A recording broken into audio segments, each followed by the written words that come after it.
Este es el último estudio de nuestra serie de Genuinos en Cristo. Y hemos estudiado a través de este libro, de esta epístola primera de Juan, muchas cosas, principalmente cómo debe verse un cristiano verdadero. Y a lo largo de esta epístola hemos estudiado cómo debe de verse este genuino creyente en Jesús, para que seamos creyentes verdaderos y no creyentes piratas, ¿verdad? Que dicen y dicen, pero no hacen. Hemos visto muchísimo acerca del amor, pues el amor es uno de los temas principales de esta carta. Y hemos visto que el amor no debe ser solamente una característica más del cristiano, sino que debe ser la característica del cristiano. El que es genuino en Cristo se caracteriza por su amor. Porque el amor es andar en luz, lo hemos visto. El amor es andar en vida. Cuando no amamos, estamos muertos espiritualmente.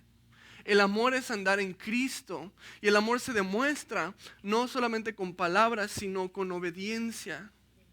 Con nuestra obediencia le mostramos a Dios nuestro amor. Hemos visto que el que dice que conoce a Dios debe andar como Él anduvo. Es decir, seguir el ejemplo de Cristo, pues Cristo es nuestro modelo a seguir. Y el creyente genuino debe de ser como Cristo. Cristo debe ser su modelo. Hemos estudiado muchísimos aspectos sobre lo que el creyente verdadero debe de ser a lo largo de estos estudios. Mas ahora, el día de hoy, terminamos con un listado de cosas que tenemos que saber como creyentes. Juan nos va a enlistar 4 sabemos. Te vas a dar cuenta que a lo largo del estudio va a decir, sabemos que, y te va a soltar allá algo. Y sabemos que, y te va a soltar otra cosa. Y nos dirá una lista de cosas que tenemos que saber, que todo genuino en Cristo necesita para vivir una vida cristiana. Así que el tema del estudio de hoy es, tienes que saber. Y como les dije, vamos a ver 4. El primero es, sabemos que Él nos oye, hablando de Dios. Luego, sabemos que no practicamos pecado. 3, sabemos que somos de Dios. Y 4, sabemos que Jesús nos da entendimiento. Así que estas son las 4 cosas que Juan nos da en esta última parte. Y estas 4 cosas las debemos de saber nosotros como creyentes, nosotros que nos llamamos cristianos, que seguimos a Cristo. Esto es lo que debemos saber. Así que pongamos atención a ver qué nos dice. Vamos a orar y empecemos nuestro estudio. Señor, gracias Padre por esta tarde que tenemos aquí todos juntos, Señor, en tu casa, en tu presencia, Señor. Abre nuestros corazones, Señor, abre nuestras mentes, Señor, para recibir tu palabra, Señor, para guardarla en nuestro corazón, Señor. Y te pido que todo lo que yo diga provenga de tu boca, Señor, no de la mía, Señor. Que yo hable aquí tu palabra, Señor, no palabras de hombre, Señor. En Cristo Jesús oramos. Amén. Ok, muy bien. Entonces, si estás en 1 Juan capítulo 5, vamos a empezar leyendo primero los versículos 14 y 15. Sabemos que Él nos oye, es el punto número 1. Y dice así, y esta es la confianza que tenemos en Él. Si pedimos algo según su voluntad, Él nos oye. Y sabemos que Él nos oye en cualquier cosa que pidamos. También sabemos que tenemos las peticiones que le hayamos hecho. Vamos a leer ahorita. Una de las cosas que como creyentes debemos de saber y como creyentes tenemos que tener confianza es en que Dios nos oye. Dios escucha tus peticiones. Dios escucha tus ruegos, tus oraciones, tus súplicas. Todo esto Dios lo escucha desde su trono. No estamos hablando como loquitos, va moviendo la boca nada más. Él te está escuchando. Francis Fenelon, me gusta mucho esta cita, les voy a leer. Él dijo esto sobre la oración. Dice así, cito, dile a Dios lo que hay en tu corazón, como el que descarga su corazón, sus placeres y sus dolores a un querido amigo.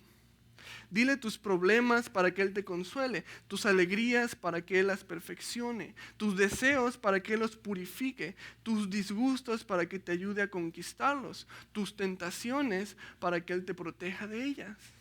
Muéstrale las heridas de tu corazón para que Él las sane. Descubre tus indiferencias, tus malos deseos, tu inestabilidad, tu orgullo y tus envidias delante de Él. Si tú derramas y expones tus debilidades, necesidades, problemas delante de Él, no faltará nada que decir, nunca faltará un tema de conversación con Él, sino que esto se renovará continuamente. No habrá nada que ocultar, no habrá necesidad de medir tus palabras, sino que hablarás de la abundancia de tu corazón sin preocuparte en lo que Él pensará de ti. Termina diciendo, bienaventurados son aquellos que establecen una relación familiar y sin reserva con el Señor. Amén. Esto es la oración. La oración no es un ritual de palabras. No se trata tampoco de seguir una fórmula. No se trata de una religiosidad. La oración está hecha para que tú vengas delante de Dios tal y como eres, sin preocuparte, y vengas delante del Señor de esta manera. Ores delante del Señor de esta manera, sin pretender ser muy santo, sin pretender ser muy espiritual o ser muy religioso. A Dios no le interesa eso. Dios quiere que tú vengas tal como eres delante de Él. Y Dios quiere que le hables a Él con confianza, como le hablas a un familiar, como le hablas a tu padre, como le hablas a tu mejor amigo. Y Juan cierra esta carta diciéndonos esto primeramente. No se olviden, Dios les escucha, Dios les oye. Y es sumamente importante para el creyente, pues la oración debe ser el centro de la vida cristiana. La oración es el centro de la vida cristiana. No puedo vivir mi vida en Cristo sin oración. Quizás puedo vivir una religiosidad sin oración, pero no la verdadera vida cristiana. Con la oración, hermanos, tocamos el cielo y combatimos el infierno. Movemos montañas. Con la oración cambiamos las situaciones. Movemos los corazones de las demás personas. Y la oración en sí misma cambia nuestros propios corazones. Con la oración la mano del Señor se mueve. Un creyente genuino en Cristo lleva una vida de oración. Versículo 15 nos dice, y sabemos que Él nos oye en cualquier cosa que pidamos. También sabemos que tenemos las peticiones que le hayamos hecho. El versículo 15 es muy fácil de malinterpretar si lo lees por sí solito, sin el otro versículo 14 que está antes de este. Y lo que pasa con iglesias que toman solamente este versículo porque les gustó mucho, ¿verdad? Porque dice así, pues tú tienes todas las peticiones, ¿verdad? Te dice que todo lo que pidas tienes que saber que lo tienes. Y muchos dicen, no, pues tú puedes pedir todo lo que tú quieras entonces y Dios te lo va a dar. Y te van a decir, sí, aquí lo dice. Y mucha gente con la Biblia en la mano te va a mostrar estos versículos para demostrarte que puedes hacer esto. Te va a decir, ¿lo dice aquí? ¿Sí o no? ¿Lo dice o no? Entonces, no, pues si no estás muy preparado en la palabra, si no estás listo, pues te vas a ir con la finta y vas a decir, oye, no, pues sí lo dice. Pero es que lo que pasa es que sacan un versículo de la Biblia y echan todo lo demás a la basura. O sea, aquí lo dice. ¿Sí? Y déjame decir esto está prohibidísimo. No podemos sacar un versículo nada más de la Biblia y echar todo lo demás para atrás. La Biblia tiene que ir completa. No puedes sacar un versículo y hacer toda una doctrina de un solo versículo. Las reglas de la hermenéutica, dicen que de la escritura se interpreta la escritura. ¿Qué quiere decir esto? Que yo no puedo tomar un solo versículo de la Biblia y sacar toda una doctrina de este versículo sin hacer caso a todo lo demás que nos dice la Biblia. Imagínate si hiciéramos esto con todas las cosas. Tú podrías hacer que cualquier persona dijera lo que tú quieras. Y hay mala fama en los medios de comunicación en que a veces hacen eso, ¿verdad? Por ejemplo, un científico que da un discurso sobre los changuitos, sobre los primates, ¿no? Hace una investigación, la presenta y dice, sí, me gustan los primates porque son animales muy fieles. Y una persona entonces, con malas intenciones, corta este cachito y lo publica en una revista y dice, sí, al científico fulanito le gustan los primates y quiere dejar a su esposa para casarse con un chango capuchino. Eso es lo que muchas personas hacen con la Biblia. Agarran la palabra de Dios, esta cosita me gustó y voy a echar todo lo demás, y esto es lo que yo voy a decir.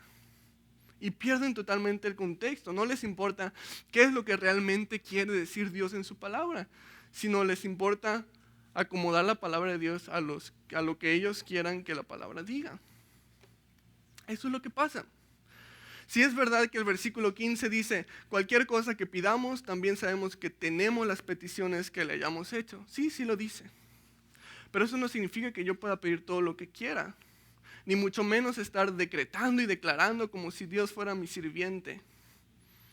Porque el versículo anterior dice, y esta es la confianza que tenemos en Él. Si pedimos algo según su voluntad, Él nos oye. Según su voluntad, no lo que tú quieras. No vamos a hacer la santa voluntad de Dani. Es la voluntad del Señor. Es importante que sepamos esto. Cuando oramos conforme a la voluntad de Dios, sí, Dios te concede tus peticiones. Y es importante esto.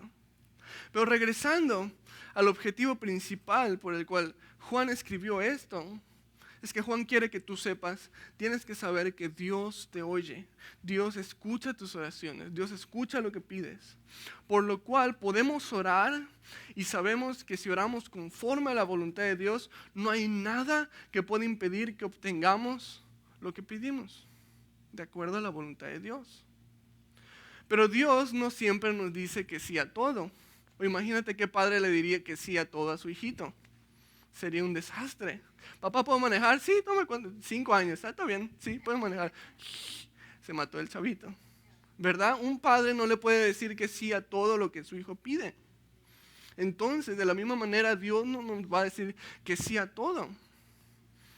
A veces va a decir que sí, a veces va a decir que no, y muchísimas veces va a decir, espérate tantito, espérate.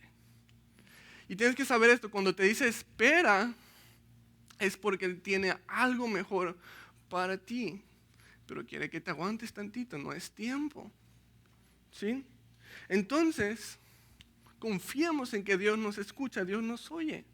Llevemos una vida de oración como creyentes, acostumbrémonos a orar todos los días y disfrutar de la oración todos los días con el Señor. El versículo 16, vamos a continuar ahorita, nos da otra instrucción acerca de la oración, una instrucción más. Y nos dice que debemos de orar por nuestros hermanos, no solo orar por nosotros mismos, sino por otros. Y específicamente nos va a decir, ora por aquellos que han caído en un pecado. Ora por ellos. Vamos a leer el versículo 16. Si alguno ve que su hermano está cometiendo un pecado que no sea de muerte, debe pedir por él y Dios le dará vida. Y hasta acá vamos a leer. Hablando sobre la oración, ahora aquí nos dice, no oren solamente por ustedes, sino por otras personas. Ora por tus hermanos que han caído en un pecado. Y esta es la cosa. Cuando nos enteramos de que algún hermano o una hermana en la iglesia ha caído en un pecado, podemos actuar de dos maneras. La primera es juzgar a la persona, ver cuán gran pecador es, ver así qué perverso es el hermanito, qué terrible es la hermanita, ¿verdad? Y vas y se lo cuentas al compadre, y se lo cuentas a la comadre, y a la vecina, y al de la tienda, y al panadero, y al lechero, y a todo lo que te encuentras. No, supiste que el hermano fulanito le fue infiel a la hermana perenganita. Oh, si no me digas. Cuéntamelo todo. No sé por qué dice no me digas y luego quieres que te lo cuenten, ¿verdad? Pero ahí empieza a hacerse un chisme. Empieza la noticia, ¿verdad? Y si tú eres este tipo de personas que reaccionas de esta manera, al enterarse de que un hermano pecó, o de que un hermano hizo esto o el otro, debería darnos vergüenza. No se hace eso. No se hace. No estamos aquí para patear al hermano que se cayó, sino para levantarlo, ¿verdad? Hermanito, no estamos para terminar de arruinarle la vida a alguien que de por sí ya la regó, sino al contrario, estamos para tratar de cuidar lo que le queda, cuidar su reputación incluso, de manera que la gente no hable a sus espaldas, de manera que si es posible nadie más se entere, para cuidar la imagen del hermano que pecó. Estamos para restaurar, no para terminar de destruir. Créeme que tu mejor amigo, tu mejor amiga no necesita enterarse. El vecino, la vecina no necesita enterarse, no le va a pasar absolutamente nada si no se entera. Entonces, ¿cuál debe de ser mi reacción al enterarme de que un hermano o una hermana cayó en un pecado? Callar y orar. Es lo que nos pide aquí. Oren por sus hermanos que han caído en un pecado. Oren por ellos. Restáurenlos de esta manera. Mateo 18 también nos da un orden que debemos de seguir. Cuando un hermano peca en contra de nosotros, nos dice: primero ve y repréndele estando tú y él solos. Luego nos dice: si no te escucha, lleva a 1 o 2 testigos, para que en boca de 2 o 3 testigos conste toda palabra. Dice: si no te escucha, llévalo con los líderes de la iglesia. Y si no, pues ahí déjalo, ya no quiso escuchar. Pero nunca te dice la palabra que hagas un chisme. Nunca la palabra te dice habla a las espaldas de él. Al contrario, te dice háblalo de frente con esta persona. Entonces no nos olvidemos, callar y orar. Y si no hay un líder de la iglesia todavía restaurando a esta persona, hazlo tú. Tú toma la iniciativa y acércate, confróntalo, ora con él. No creemos chismes, sino restauramos al caído primeramente con oración. ¿Por qué? Porque sabemos que Dios nos oye. Y continuando la segunda mitad del versículo 16, la parte que no leímos, dice: esto vale para los que cometen un pecado que no sea de muerte. Hay pecados de muerte y yo no digo que se pida por ellos. Y aquí nos menciona, sí, tienes que orar por el pecado de tu hermano, pero si es de muerte, no ores por su pecado, te dice aquí. ¿A qué se refiere con que no debo de orar por un pecado de muerte? Una vez más llegamos a una partecita como que es un poquito difícil de interpretar, un poquito difícil de comprender. Y es aquí donde vamos a pasar a nuestro segundo punto. Punto número 2, no practicamos el pecado. Sabemos que no practicamos el pecado. Iniciando con este versículo, déjame leerlo una vez más para ti. Versículos 16 y 17, lo que nos faltó. Esto vale para los que cometen un pecado que no sea de muerte. Hay pecados de muerte y yo no digo que se pida por ellos. Toda injusticia es pecado, pero hay pecado que no es de muerte. Entonces Juan aquí dice otra vez: no ores por el pecado de muerte. Es decir, si un hermano en Cristo comete un pecado de muerte, no ores por su pecado. No debo orar porque Dios lo saque de ese pecado, es lo que está diciendo. Ahora, ¿por qué? Esto puede parecer muy confuso, esto puede parecer incluso un poco contradictorio con lo que nos dice el resto de la palabra de Dios. ¿Por qué no voy a orar por el pecado de mi hermano si es de muerte? Primeramente vamos a aclarar que es un pecado de muerte. Y ya luego veremos por qué no debemos orar por él. Versículo 17 nos dice: toda injusticia es pecado, pero hay pecado que no es de muerte. Hemos visto anteriormente que para Dios no hay pecaditos ni pecadotes, sino que para Dios un pecado es un pecado. Si tú pecaste, quebraste la ley de Dios, ¿sí? De hecho, la definición exacta de pecado significa errar al blanco. Errar al blanco, es decir, que si le pegaste más para allá y no le diste al blanco, es un pecado. Si le estoy apuntando para otro lado, que no es el lado que Dios me dijo, apúntale allá, es pecado, ¿sí? Ahora, ¿qué es un pecado de muerte entonces? Primero que nada, no se refiere a los pecados mortales o a los pecados capitales, que muchas veces nos enseñan en otras doctrinas, en otras iglesias, porque esos pecados no se enumeran en la Biblia.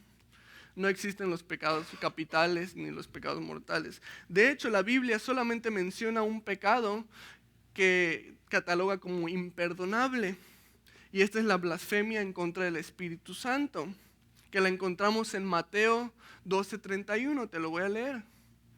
Aquí Jesús está hablando y dice: por tanto les digo, a ustedes se les perdonará todo pecado y blasfemia, excepto la blasfemia contra el Espíritu. Y esta blasfemia contra el Espíritu, si tú ves el contexto completo, otra vez tenemos que leer todo el contexto en el que está hablando Jesús.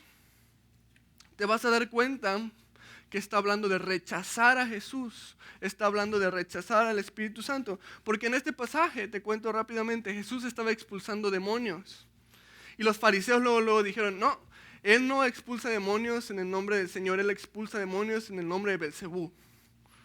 Y es aquí donde Jesús empieza a hablar de esto, porque los fariseos estaban rechazando a Jesús como enviado de Dios. Entonces menciona esto. La blasfemia contra el Espíritu Santo es rechazar a Jesús. ¿Por qué? Porque si rechazamos a Jesús no hay manera en que podamos ser perdonados por nuestros pecados. Es a través del perdón de Cristo que nuestros pecados son perdonados. Mientras tú lo rechaces, tú no puedes ser salvo, sino hasta que tú lo aceptes como tu Señor y Salvador. Es por eso que es el pecado imperdonable. Entonces tus pecados no están siendo perdonados. Esto es lo único que no es perdonado. Pues no puedes tener vida eterna si rechazas a Jesús. No puedes tener vida eterna si rechazas al Espíritu Santo. Esta es la blasfemia contra el Espíritu Santo. La incredulidad continua, el rechazarlo. Ahora, cuando tú lo aceptas, tus pecados, nos dice aquí, que son lavados, si eran rojos como el carmesí, vendrán a ser como blanca lana. Uno como creyente es perdonado y es limpiado de sus pecados.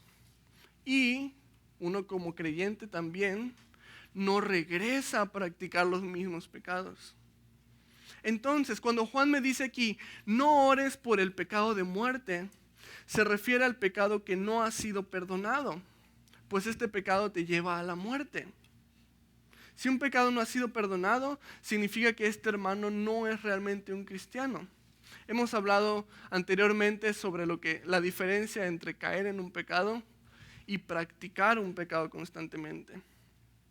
Gálatas 5:21 nos dice muy claramente, los que practican tales cosas no heredarán el reino de Dios.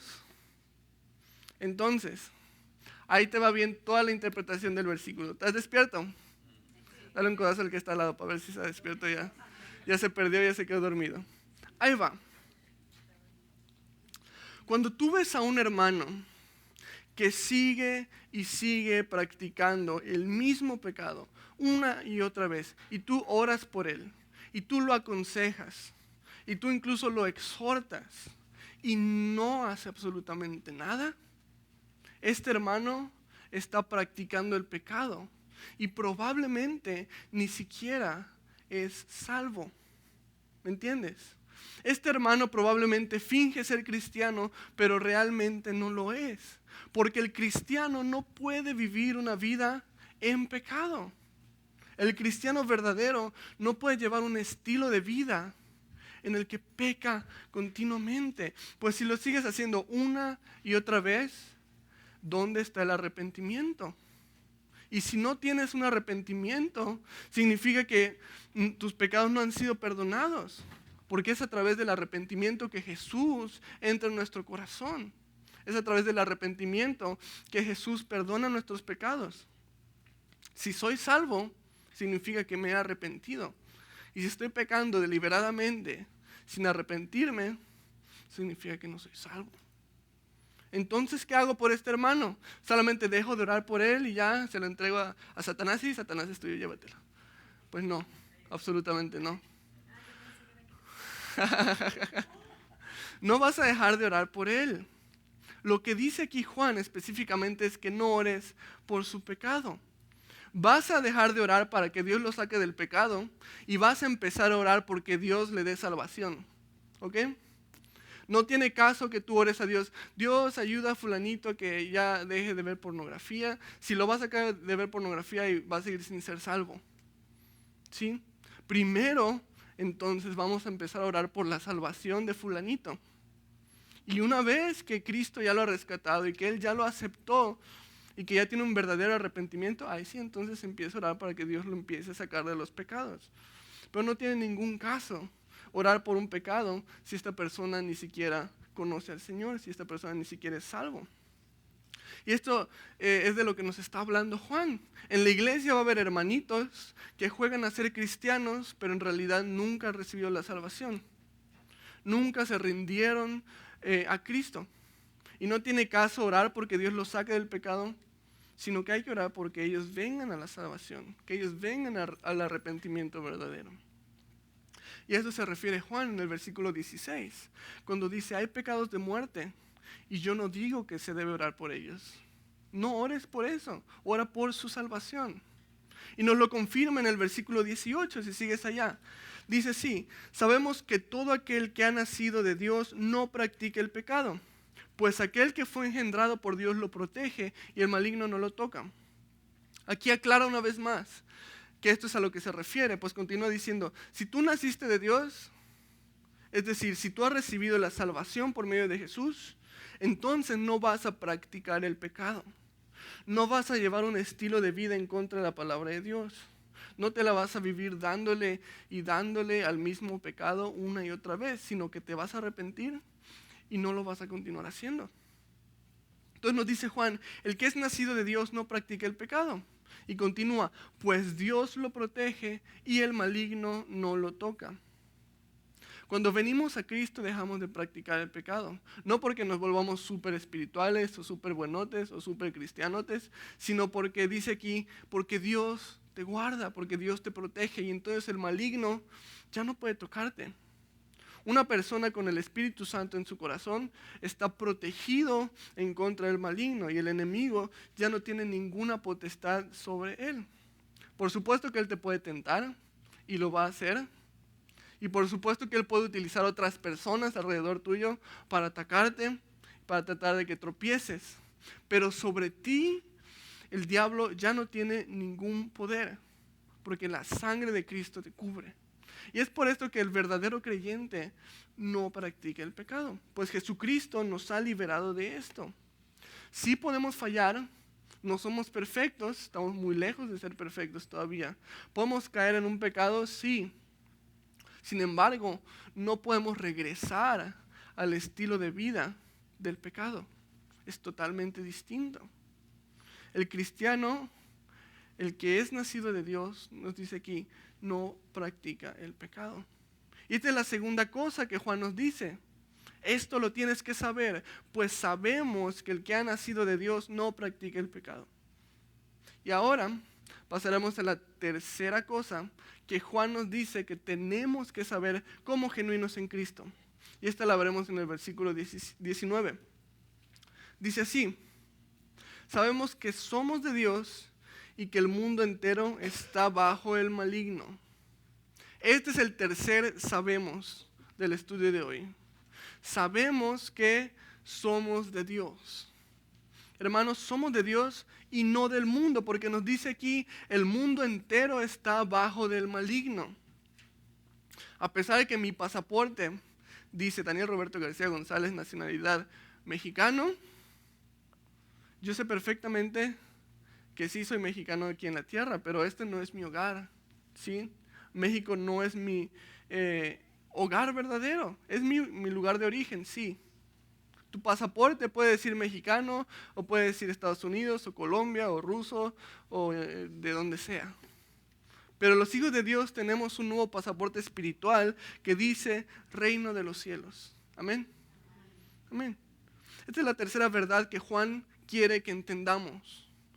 No somos del mundo, sabemos que somos de Dios. ¿Y qué significa esto entonces?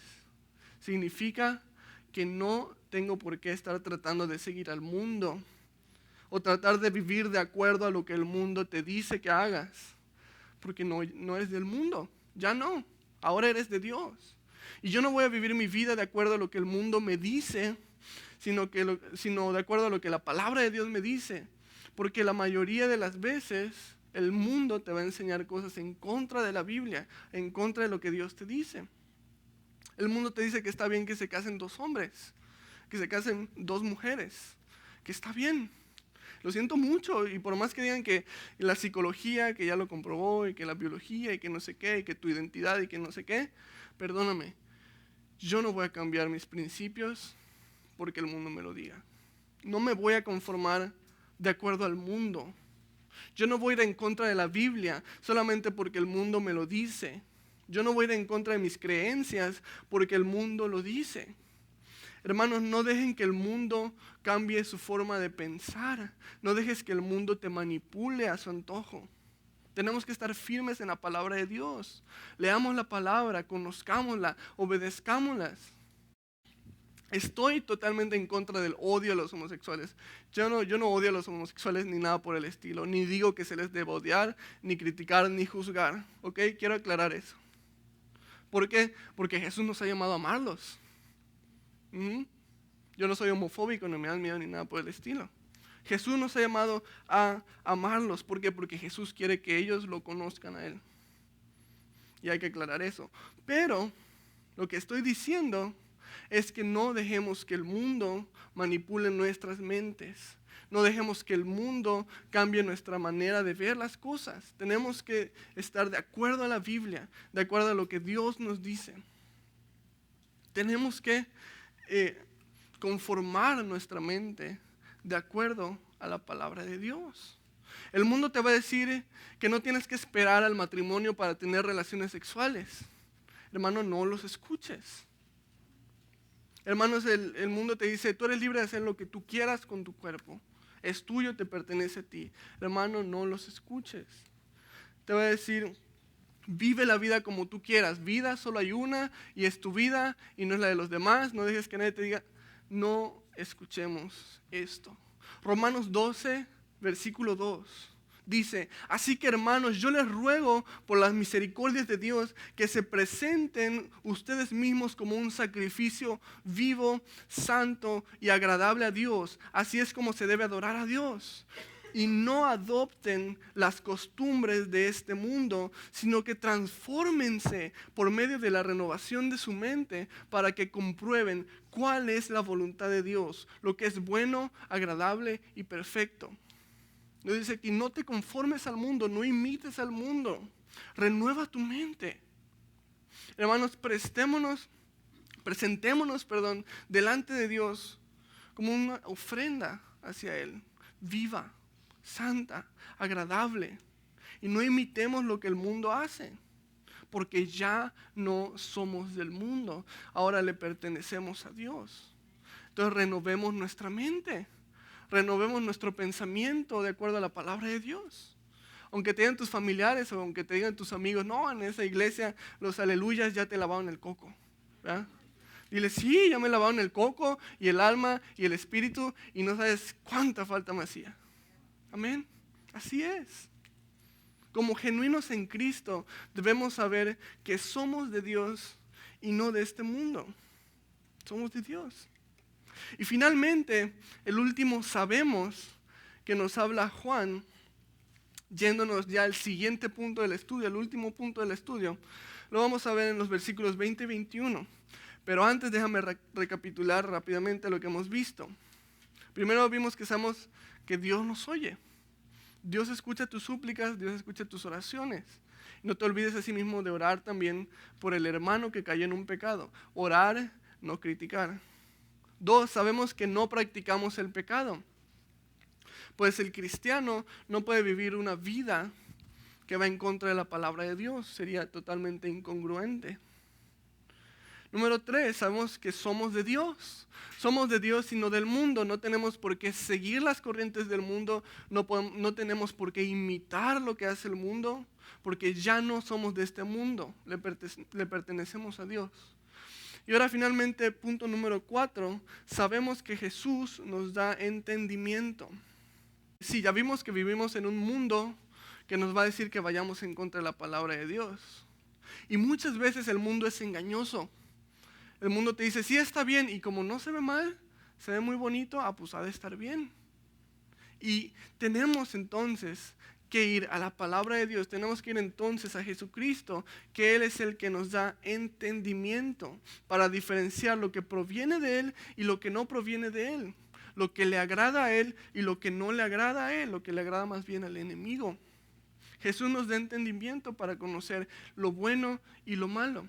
Y es a Jesús al que debemos de recurrir cuando tengamos dudas acerca de esto. Así que leamos el versículo 20 y 21. Dice así, pero también sabemos que el Hijo de Dios ha venido y nos ha dado entendimiento para conocer al que es verdadero.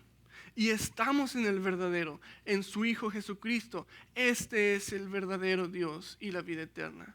Hijitos, manténganse apartados de los ídolos. Amén. Ahora, después de darnos una exhortación de que no somos del mundo, sino que somos de Dios, ahora nos da el tip. Jesucristo nos dice, el Hijo de Dios vino para darnos entendimiento. ¿A dónde vamos cuando estamos confundidos? ¿A dónde vamos cuando no sabemos qué hacer? Cuando tenemos dudas. Vamos al psicólogo, vamos con el compadre, la comadre, a ver si nos da un buen consejo. Vamos con el adivino para que te lea la mano y te diga tu futuro, a ver qué va a pasar, a ver qué tienes que hacer. Cuando tenemos dudas podemos ir a muchísimos lugares para buscar ayuda, entre comillas. Y tendemos a recurrir a muchísimas cosas. Pero debemos de ir a aquel que nos da entendimiento. Y este es Jesús. Si tienes una decisión difícil en estos momentos, en el que no sabes qué vas a hacer, ora, lee tu palabra y espera la respuesta del Señor. No te aceleres. Si no sabes cómo solucionar un problema, no te aceleres. No trates de tomar las cosas en tus propias manos, porque adivina qué, va a salir terriblemente mal. Ora, lee tu palabra y recurre a aquel que te da el entendimiento. Espera en Él. Pídele a Él que te ayude a tomar una buena decisión. Pídele a Él que te dé la solución. ¿Cómo voy a solucionar este problema, Señor? Ve con Él. O vayas al psicólogo, con la comadre, con el compadre, que sí, a lo mejor te pueden dar buenos consejos. Pero ¿para qué quieres más consejos si tienes al consejero de consejeros a tu disposición, a Jesucristo? Escuchémoslo a Él, dejemos que Él nos dirija y nos dé ese entendimiento en nuestra vida diaria. Y continúa la segunda parte del versículo 20, dice que es para conocer al que es verdadero. Y dice, y estamos en el verdadero, en su Hijo Jesucristo. Dice, este es el verdadero Dios y la vida eterna. Y una vez más nos regresa a una verdad absoluta. Jesús es el verdadero Dios. Ve con Él, recurre a Él, escúchalo a Él. Jesús, dice, es el verdadero Dios. La semana pasada vimos la supremacía de Cristo, ¿verdad? Y vimos como el cielo, la tierra, Dios Padre mismo da testimonio de que Jesús es el Hijo de Dios, de que Jesús es Dios. Y ahora Juan lo confirma diciendo, Jesús es el Dios verdadero y Él es la vida eterna. Jesús es el Dios verdadero, Él estuvo desde el principio, por su mano fueron hechas todas las cosas, estuvo desde el principio con el Padre. Juan 1, versículo 1 al 3 dice, en el principio era el verbo y el verbo era con Dios y el verbo era Dios. Este era en el principio con Dios, todas las cosas por Él fueron hechas y sin Él nada de lo que ha sido hecho fue hecho. Jesucristo, Él es el Dios verdadero. A pesar de que este mundo trate de imponer a nosotros dioses con D minúscula, por supuesto, nosotros sabemos que hay un solo Dios, Jesucristo, el Hijo de Dios, el Mesías. Él es el Dios viviente. El problema es que el mundo, otra vez regresamos al mundo, te va a tratar de meter otros dioses. Juan termina su carta diciendo esta advertencia, hijitos, manténganse apartados de los ídolos. Y aquí Juan está escribiendo a cristianos en Éfeso. Éfeso era una iglesia grande, porque era una ciudad también grande, bastante rica. Y tenía un gran problema. Éfeso fabricaba ídolos al por mayor. Tremendo. De hecho, en Éfeso tenemos una de las maravillas del mundo antiguo, el templo de la diosa Diana. Increíble. Y en Éfeso, los artesanos vivían mayormente de hacer ídolos, de hacer esculturas de barro, de cera, de cerámica, de oro, de plata, lo que tú quieras. Haciendo estatuas de imágenes de dioses paganos para honrarlos. De eso vivía la gente en Éfeso. Y Juan termina diciéndoles, hijitos, apártense de los ídolos, cuídense de los ídolos. En otras palabras, no hagan lo que los demás hacen. La Biblia dice en numerosas ocasiones que no debemos de honrar ídolos, que no debemos adorar otras imágenes. Uno de los principales, déjame leértelo, es Salmos 115, versos 4 al 8. Dice, los ídolos de ellos son plata y oro, obra de manos de hombres. Tienen boca, mas no hablan. Tienen ojos, mas no ven. Orejas tienen, mas no oyen. Tienen narices, mas no huelen. Manos tienen, mas no palpan. Tienen pies, mas no andan. No hablan con su garganta. Semejantes a ellos son los que los hacen y los que ponen su confianza en ellos. Terrible. Estas fueron las palabras del rey David. Y es por eso que nosotros como cristianos no veneramos santos, no tenemos otras imágenes. Pues Jesucristo, nos dice Juan aquí, Él es el Dios verdadero, Él es la vida eterna, Él es nuestro ayudador. No necesito otra persona que interceda por mí. Yo tengo acceso directamente al Señor. Primera de Timoteo 2:5 dice, porque hay un solo Dios y un solo mediador entre Dios y los hombres, Jesucristo hombre. Y si hay alguien que escucha este mensaje con fe católica, le pido que me perdone, y no es mi intención ofender sus creencias, pero es mi responsabilidad enseñar la Biblia tal como es, y no me puedo saltar cachitos. Tengo que enseñarla tal como es, sin moverle ni una coma, ni un punto, ni un espacio. Tal como es escrita la Biblia, así tengo que enseñarla. Y esta es la palabra de Dios. Hay un solo mediador entre Dios y los hombres, Jesucristo. Los ídolos tratan de quitar nuestra atención de Dios. Los ídolos tratan de quitarle la gloria a Dios. Y de hecho, no solamente son imágenes, esculturas. ¿Sabías esto? Satanás es muy astuto para engañarnos y para hacernos adorar otros ídolos. Porque hay ídolos de todos tamaños, sabores, colores, formas, para todas las edades. Se llaman iPhones, se llaman videojuegos, se llaman amigos, se llama televisión, novios, novias, incluso trabajo, escuela, alcohol, drogas. Un ídolo es todo aquello que trata de tomar el lugar de Dios en tu vida. Un ídolo es todo aquello que te roba el tiempo que le pertenece a Dios. ¿Cuánta gente por buscar un mejor empleo, por buscar un mejor trabajo, por buscar más dinero, termina dejando de ir a la iglesia? Termina dejando de buscar a Dios. ¿Por qué? Porque el trabajo le consume todo su tiempo. Cuidado con el trabajo, puede ser un ídolo, sobre todo varones. No dejes que el trabajo te quite el tiempo de tu familia, no dejes que el trabajo te quite el tiempo para Dios. ¿Cuántos niños y jóvenes se la pasan jugando videojuegos o en el celular o en el iPad o en lo que sea? Horas, todo el día. ¿Y cuándo leen su Biblia? Nunca. ¿Cuándo oran? Menos. Es algo que nos puede pasar a todos en cualquier momento. Cuidado con los amigos, las amigas que pueden convertirse en ídolos. Ya no pienso nada más que ir a pasar el rato con ellos. Y al final del día, el único amigo que te queda cuando todos los demás se fueron, termina siendo el Señor. Jesús. Pero no lo buscamos hasta que ya todos los demás nos abandonaron. Hermanos, Jesús es el Dios verdadero. Pero va a haber muchas cosas que van a querer tomar su lugar. Y hoy en día más que nunca debemos tener mucho cuidado con los ídolos del siglo XXI. Cualquier cosa, cualquier exceso se puede convertir en un ídolo. Puede tomar el lugar de Dios, puede quitar el tiempo que le pertenece a Dios. No dejemos de leer nuestra Biblia, no dejemos que nada se interponga en el tiempo que tenemos nosotros con el Señor. Porque todo aquello que se interpone entre tú y el Señor, esto es un ídolo. Sigamos el último consejo de Juan que nos da a través de esta carta. Guardémonos de ellos, guardémonos de los ídolos. Tengamos cuidado de que nada en nuestra vida tome el lugar de Jesús. Y aquí termina nuestro estudio del día de hoy y asimismo la serie Genuinos en Cristo en Primera de Juan.